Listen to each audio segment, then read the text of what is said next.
Pemirsa, cemburu tak terkendali kerap berbuah kekerasan dalam rumah tangga. Bahkan ada wanita yang dihabisi suami atas tuduhan selingkuh hanya gara-gara mengigau saat tidur.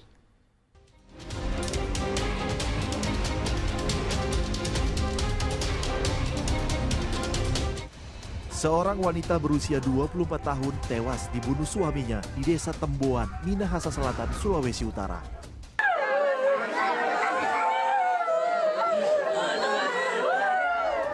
Peristiwa tragis terjadi ketika korban mengigau saat sedang tidur di rumahnya. Igauan itu membuat suaminya curiga korban berselingkuh. Tersangka lantas mengambil senjata tajam dan membacok istrinya hingga tewas. Pria berusia 26 tahun itu juga menganiaya ayah mertuanya.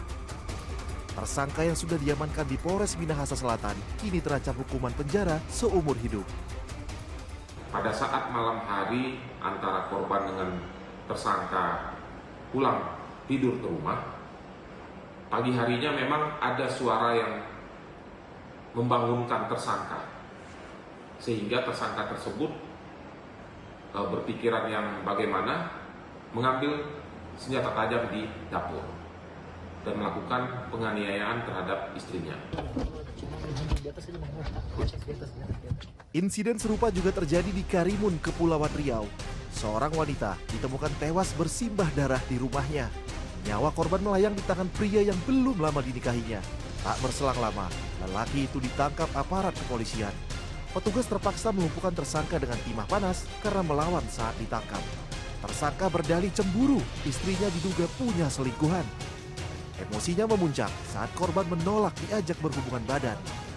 Akibat perbuatannya, tersangka terancam hukuman 15 tahun penjara. Cemburu kerap kali dijadikan dalih pembunuhan pasangan hidup. Namun sebenarnya ada kontribusi faktor lain, seperti tekanan ekonomi hingga provokasi.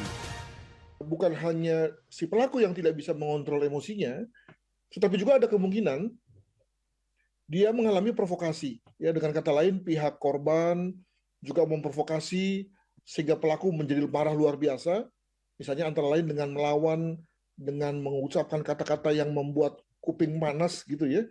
Atau mungkin juga ada dorongan dari pihak lain yang mengompori ya. Itu semua adalah hal-hal yang bersifat eksternal di luar diri pelaku, tapi toh bisa dikatakan sebagai berkontribusi.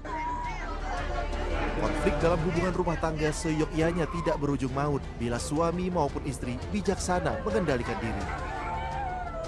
Cemburu kerap hadir sebagai bumbu dalam biduk rumah tangga.